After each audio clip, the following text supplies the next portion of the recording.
भोपाल से खबर सामने आ रही है। आपको बता दें कि एमपी के मदरसों में राष्ट्रगान की मांग उठी है। कैबिनेट मंत्री विजय शाह का बड़ा बयान सामने आया है। उन्होंने कहा है कि एमपी के मदरसों में राष्ट्रगान हो और मदरसों में झंडा वंदन अनिवार्य हो। ये कहना विजय शाह का। सभी शिक्षण संस्थानों में राष्ट्रगान हो। कैबिनेट मंत्री विजय शाह का ये बड़ा बयान।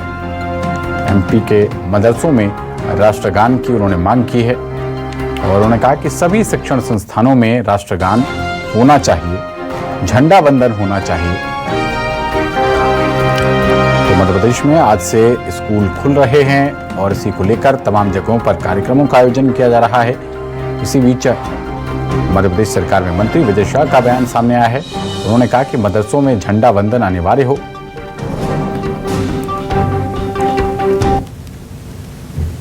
और वो पूरे स्कूलों में, चाहे प्राइवेट हो या गवर्नमेंट हो, उसको मेरी इच्छा है कि ऐसे आदेश निकलना चाहिए कि पूरे मध्य प्रदेश में नहीं, पूरे देश के, हमारे देश के भावी भविष्य राष्ट्रगान और तिरंगे से परिचित होना चाहिए। ये मेरी इच्छा है।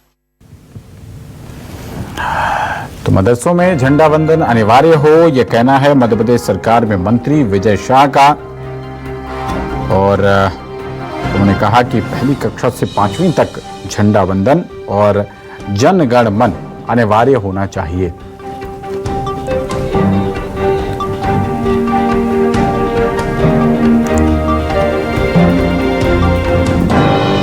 तो आज से मध्य प्रदेश में स्कूल खुल रहे हैं, उसी को लेकर प्रवेश उत्सव मनाया जा रहा है। इसी बीच विजय शाह जो कि मंत्री हैं सरकार में, उनकी तरफ से ये बयान सामने आया है। खबर पर ज्यादा जानकारी के साथ हमारे संवाददाता राकेश चतुर्वेदी जुड़ रहे हैं। राकेश जी, विजय शाह का कहना है कि मदरसों में राष्ट्रगान अनिवार्य हो, झंडा वंदन अनिवार्य हो। क्या अपडेट है इस खबर को लेकर आपके पास? देखिए, विजय शाह वहां पहुंचे थे जहां पर कि मध्य प्रदेश में प्रदेश स्तरीय स्कूल चलो अभियान कार्यक्रम का शुभारंभ होना था। और उन्होंने मंच से कहा कि जब वो स्कूल शिक्षा मंत्री थे तब उन्होंने आदेश निकाला था कि जितने भी शिक्षण संस्थान हैं वहां पर जनगण मन जो है अनिवार्य किया जाए।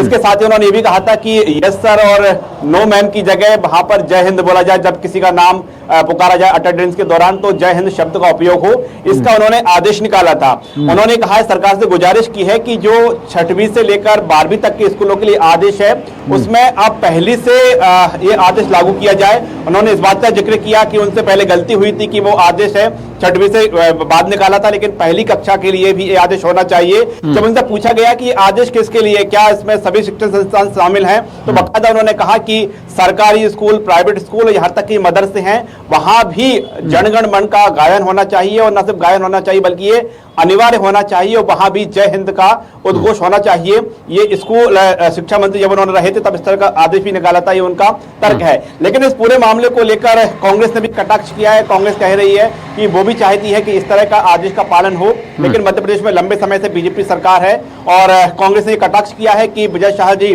देर से जागे हैं, लेकिन अच्छा है उनका यदि ये सुझाव मध्य प्रदेश शासन लागू करता है, कांग्रेस का स्वागत करेगी।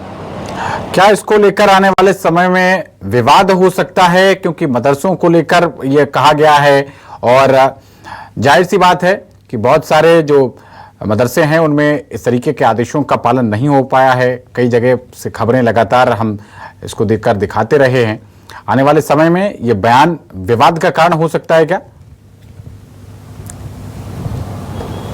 देखिए, सीधे तौर पर हम कहें पूरे मामले को लेकर जिसमें जो इस बात को लेकर जोर दिया गया है कि मदरसों में भी आदेश लागू किया जाए। हालांकि सरकार की ओर से फिलहाल इधर कोई स्पष्ट नहीं किया गया कि इस संबंध में स्कूल शिक्षा विभाग कोई आदेश निकालेगा। लेकिन एक बार चर्चा का दौर जरूर चल पड़ा है कि मदरसों में भी राष्ट्रगान की जो बात है वो अनिवार्य की जाना चाहिए। हालांकि मदरसों की ओर से पहले भी इस तरह की प्रतिक्रिया सामने आई है कि राष्ट्रगान से कोई परहेज नहीं है उन्हें, लेकिन किसी जो विशेष रूप से विशेष मंशा के तहत यदि थोपा जाएगा तो उस संबंध में की क्या प्रतिक्रिया होगी ये बड़ा देखने का जो है विषय रहेगा। लेकिन पूरे मामले को हम कह सकते हैं कि मध्य प्रदेश में नए सिरे से एक सियासत गरमाई है और इस पूरे मामले को लेकर कांग्रेस भी मुकर हुई है। बीजेपी की ओर से भी आने वाले समय में प्रतिक्रियाएं सामने आएंगी। यानी कह सकते हैं कि मध्य प्रदेश में मदरसों में जनगण का मामला को लेकर जो है मामला तूल आगे पकड़ सकता है। हालांकि पहले भी इस तरह के मामले जब सामने आए हैं तो मदरसों ने इस आदेश का जरूर स्वागत किया है, लेकिन हाँ, ये बार बार प्रश्न चिन्ह उठाया गया है कि आखिरकार मदरसों को टारगेट क्यों किया जा रहा है और कहीं पर ये अनिवार्य रूप से लागू करने की बात है तो इसमें अनिवार्यता क्यों बरती जा रही है। बिल्कुल, चलिए बहुत शुक्रिया, आप इस पूरे मामले पर नजर बनाए रखिएगा।